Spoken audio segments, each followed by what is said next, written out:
नमस्कार। संपूर्ण हिंदी स्पेशल एकमात्र YouTube channel Phefana Hindi classes पर आप सभी का स्वागत है। और इस चैनल पर आपको हिंदी के तीनों पक्षों व्याकरण, साहित्य व काव्य शास्त्र का गूढ़ अध्ययन करवाया जाएगा। तो बढ़ते हैं आज की क्लास की तरफ। और आज की क्लास में अपन जैनेन्द्र कुमार द्वारा रचित पाजेब कहानी को आगे बढ़ाएंगे।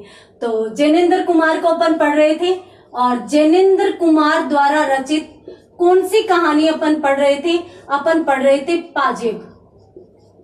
तो पाजेब कहानी, और पाजेब कहानी में मुन्नी जो छोटी सी बच्ची है, 4 वर्ष की बच्ची है, उसकी जिद से पाजेब घर में आती है उसके लिए, जो बहुत ही सुंदर है, बहुत ही सुबीते से बनाई हुई है, इसलिए काफी दाम भी लगे हैं, बहुत ही सुंदर है। और मुन्नी के पैरों में चुपचाप अचेतन रूप से उसी के पैर के आकार में आकार ली हुई ये पाजेब इतनी ज्यादा खूबसूरत लग रही है कि सब मुन्नी को प्यार कर रहे हैं, उसकी प्रशंसा कर रहे हैं। और जैसे मतलब रुक्मिन, शीला जो मुन्नी की सहेलियां हैं, उन्होंने पाजेब मंगवाई थी, तो उनको देखकर मुन्नी ने पाजेब मंगवाई। तो अब मुन्नी उनको दिखाने जा रही है, रुक्मिन देख मेरी पाजेब, शीला देख मेरी पाजेब कैसे लग रही है। और सब लोग हैं वो मुन्नी की पाजेब की प्रशंसा कर रहे हैं। उसी दौरान यूं होता है कि मुन्नी के जो बड़े भाई है आशुतोष, वो भी बाइसिकल यानी साइकिल की मांग करते हैं, तो उनको भी जन्मदिन पर साइकिल देने की बातें कह दी जाती है। इस प्रकार से है वो रविवार का दिन, इतवार का दिन है, वो बीत जाता है और बुआ चली जाती है। और उसके बाद यूं होता है कि शाम को श्रीमती जी का मतलब है कि लेखक की पत्नी को पाजेब नहीं मिलती। एक तो मिल जाती है परंतु एक पाजेब नहीं मिलती, एक पाजेब नहीं मिलती। अब एक पाजेब नहीं मिलती तो इसलिए वो लेखक के पास जाती है कि क्यों जी आपने पाजेब देखी। तो इस प्रकार से इस विषय पर दोनों में बातें होती है, लेखक और लेखक की पत्नी दोनों के विषय में बात, दोनों के आपस में इस विषय पर बात होती है कि पाजेब गई कहाँ, पाजेब ली किसने। श्रीमती जी कहती है कि मैंने दोपहर के बाद, क्योंकि दोपहर तक जो पाजेब का शौक था वो पूरा कर लिया गया था, और दोपहर के बाद यानी लगभग 2 बजे के बाद है वो पाजेब उतार कर अंदर रख दी गई थी। महंगी भी थी, साथ साथ सुंदर भी थी, खराब नहीं हो जाए तो इसलिए रख दी गई। और श्रीमती जी कहती है कि नीचे के बॉक्स में रखी थी या नीचे के बक्से में रखी थी। अब यहाँ पर लेखक के कमरे में, लेखक की चेयर और टेबल पर, लेखक की अलमारियों में जब तलाशी ली जाती है तो लेखक यूं कहता है कि यहाँ कहाँ से आएगी, वहीं कहीं गिर गई होगी या फिर तुमने ढंग से रखी नहीं होगी। जब लेखक इस प्रकार की बात करता है तो श्रीमती जी कहती है खुद तो कुछ करते नहीं हो, खुद निठल्ले हो तो दूसरों पर भी निठल्ले होने का आरोप लगाते हो। मैं कह रही हूँ ना मैंने संभाल कर रखी थी, यानी मतलब श्रीमती जी कह रही है कि आप यूं कह रहे हो ना कि आपने ढंग से नहीं रखी होगी, तो मैंने तो संभाल कर रखी थी। तो लेखक कहता है कि जब संभाल कर रखी थी तो वहां से ले लो। यानी इस प्रकार की मजाकिया सी दोनों में बातें होती है।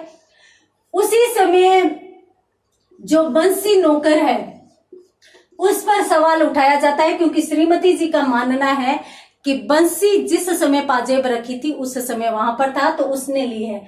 लेखक बंसी से बात करते हैं परंतु बंसी यूं कहता है कि पाजेब उसने नहीं ली। तो श्रीमती जी यूं कहती है कि तुम नहीं जानते इन नौकरों को, बड़े छंटे होते हैं ये सीधा कहने पर तुम्हें पाजेब ला कर दे देंगे, कितने दाम लगे थे उसके, ऐसे कोई नहीं देता। तो लेखक कहता है तो क्या कहूं, ऐसे कहूं कि भाई जा और वो पाजेब ला कर दे दे। तो श्रीमती जी कहती है हो गया तुमसे, किसी काम के नहीं हो। अब यहां पर भी मतलब पाजेब खोई तो लेखक की गलती, बंसी नौकर ने पाजेब नहीं दी तो भी लेखक की गलती। अब लेखक को कहा जाता है कि तुमसे कुछ नहीं हो सकता, तुम इसको डांटते फटकारते तो कुछ हो नहीं, सर चढ़ा रखा है इन नौकरों को, और जब नौकर सर पे बैठते हैं तो ऐसे काम तो करेंगे ही, चोरियां तो करेंगे ही, और अब कौन सा वो देने वाला है। हो न हो, आपको बताती हूँ 16 में से 15 आने पाजेब बंसी नहीं लिए हैं। और जब श्रीमती जी 16 में से 15 आने कहती है तो लेखक क्यों कहता है कि ठीक है भाई मैं फिर से बात कर लूंगा।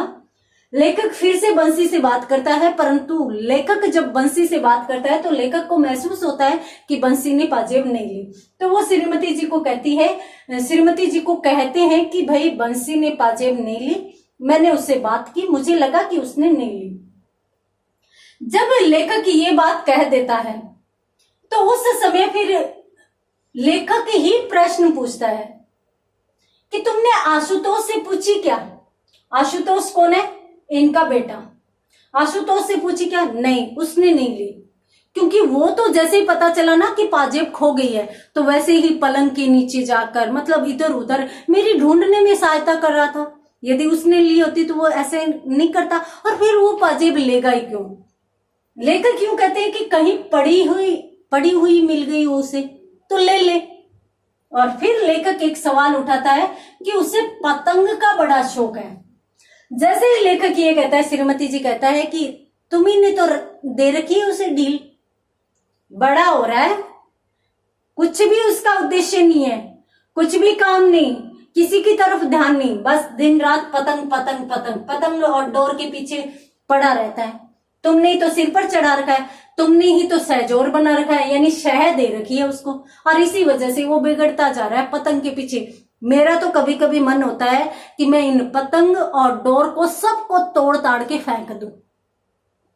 अब श्रीमती जी फिर, अब ये बच्चा पतंग उड़ाता है, पतंग में इसकी रुचि है, ये भी लेखक की गलती। तो फिर लेखक यूं कहता है कि भाई पतंगबाजी का उसका शौक है तो एक बार उससे पूछना चाहिए। तो इस प्रकार से दोनों में बात हो रही थी, और बातों में एक बात निकल कर आई जो मैंने कल की क्लास में भी आपको बताई थी कि आशुतोष पतंग व डोर नहीं लाया था। ये बात निकल कर आई।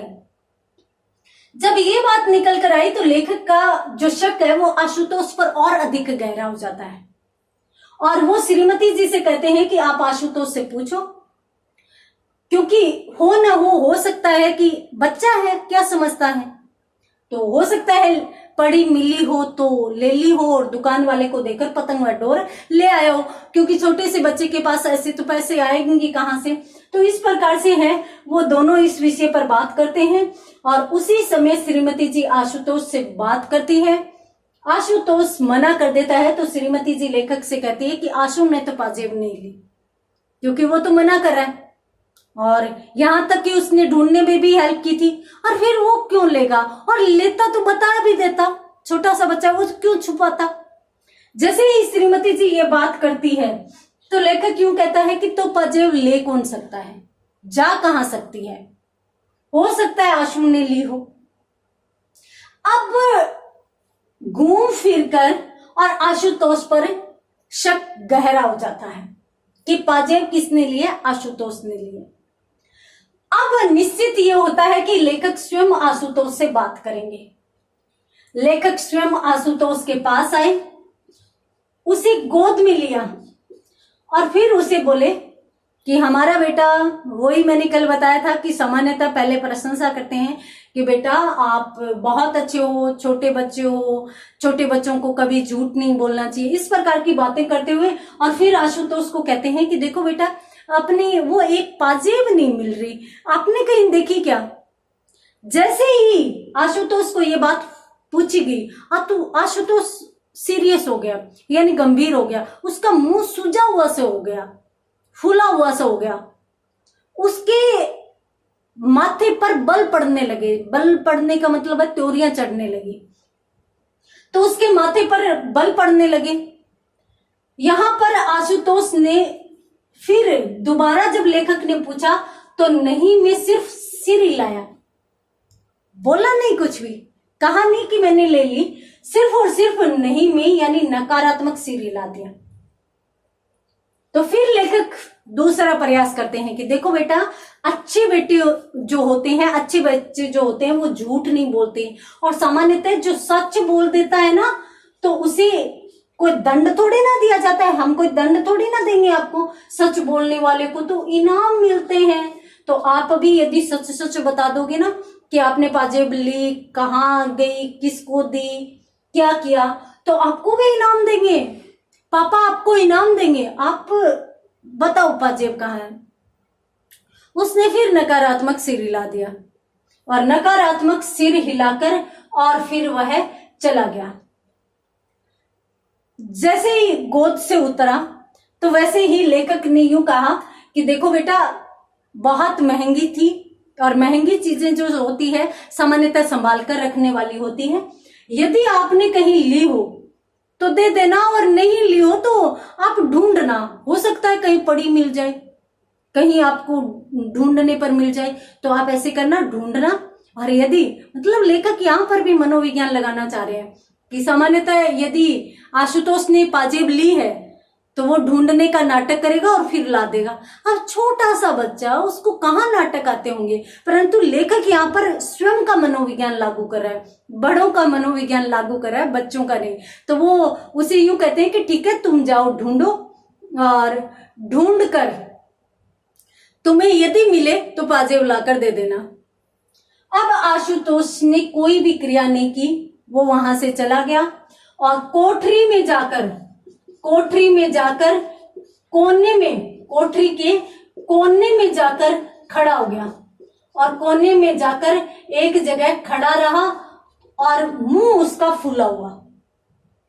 अब यहां पर लेखक को शक और भी अधिक हो जाता है, परंतु लेखक यूं सोचता है कि प्रेम से ही दोष को जीता जा सकता है, यानी हमें प्रेम से ही काम में लेना है। और फिर लेखक अकेला बैठा बैठा मन ही मन विचार करता है कि मान लीजिए ये घटना सच में हुई है और मान लीजिए कि आशुतोष ने चोरी की है, तो इस चोरी का जिम्मेदार कौन है, आशु या हम। यहां पर लेखक गंभीर विचार विमर्श करता है कि यदि आशुतोष ने चोरी की है तो आज इस घर में बहुत ही भयंकर घटना हुई है और इस घटना का जिम्मेदार आशुतोष न होकर हम होंगे और हमें आशुतोष पर और अधिक ध्यान देना होगा, उस पर और अधिक ध्यान देने की जरूरत है, उसके साथ प्रेम पूर्वक व्यवहार की जरूरत है, ताकि बच्चा कभी भी चोरी करने के बारे में सोचे ही नहीं। तो इस प्रकार से लेखक है वो अपने आप से ही इस प्रकार का विचार विमर्श कर रहा है, लेखक अपने आप से ही बात कर रहा है और फिर लेखक अपने आप को समझाता हुआ कहता है कि प्रेम से दोष को जीता जा सकता है, बुराई को जीता जा सकता है, तो मुझे जहां तक संभव हो आशुतोष से प्रेम पूर्वक व्यवहार करके और बात निकलवानी चाहिए। और ये बात लेखक श्रीमती जी को भी बताते हैं और यूं कहते हैं कि देखो, आशुतोष ने हाँ तो नहीं की, परंतु हो ना हो मुझे आशुतोष पर संदेह है। लगता है कि आशुतोष ने ही पाजेब लिए, परंतु हमें संयम से काम लेना है, हमें संयम से इस बात का पता लगाना है। इस प्रकार से दोनों हैं वो आपस में बात करते हैं और फिर अगले दिन सुबह लेखक फिर आशुतोष के पास जाते हैं और लेखक फिर आशुतोष के पास जाकर क्या कहते हैं, आशुतोष के पास जाकर और कहते हैं कि बेटा बताओ, आपने पाजेब ली? आपने पाजेब ली? तो यहां पर है वो लेखक जब ये बात फिर से पूछता है तो आशुतोष फिर नकारात्मक सिर हिला देता है। जब फिर दोबारा पूछता है, यानी समझा कर पूछता है कि बेटा ली हो तो बता दो, यानी बार बार लेखक प्रयास कर रहा है। अब दूसरी बार जब पूछा जाता है तो जो आशुतोष है वो थोड़ा सा झुंझला जाता है, उसे गुस्सा आ जाता है। छोटा सा बच्चा है, चिड़चिड़ा हो जाता है बार बार इस प्रकार से दबाव डालने पर। तो वो जैसे ही लेखक बार बार पूछता है तो यूं कहता है, मैंने पाजेब नहीं ली। पहले तो कुछ बोलता नहीं है, सिर हिलाता है और बाद में 3 बार नहीं ली कह देता है। और जैसे ही नहीं ली कहता है वैसे ही लेखक अपना फिर से मनोविज्ञान लगाता है और लेखक क्या लगाता है कि सामान्यतः उग्रता जो है, उग्रता वो दोष का लक्षण है। ये एक महत्वपूर्ण पंक्ति है इस कहानी की। उग्रता दोष का लक्षण है। सामान्यतः हम मानते हैं कि जो सच्चा होता है उसको गुस्सा आता है, परंतु कहते हैं कि एक बात और भी प्रचलन में है कि यदि कोई व्यक्ति जिसने गलती की है जब उसने गलती की है तो वो अपने दोष को छुपाने के लिए भी बहुत ज्यादा क्रोध दिखाता है, उग्रता दिखाता है और सामने वाले पर हावी होता है। इसलिए भी हावी होता है ताकि वो अपने दोष को बचा सके या अपने दोष को दबा सके। तो इस प्रकार से लेखक यहाँ पर यह विचार करता है कि उग्रता यानी बच्चा उग्र हो रहा है, तेज हो रहा है, क्रोधित हो रहा है, तो इसका मतलब वह अपने दोष को छुपाने के लिए क्रोधित हो रहा है। और लेखक ये सोचते हैं और उसको सोचकर उस बारे में विचार करके एक नई योजना बनाता है कि किस प्रकार से आशुतोष से ये बात निकलवाई जाए कि उसी ने पाजेब ली है और पाजेब कहाँ दी है, किसको दी है। तो देखेंगे अगली क्लास में कि किस प्रकार से कहानी नया मोड़ लेती है और लेखक की अगली योजना क्या है। तब तक के लिए धन्यवाद।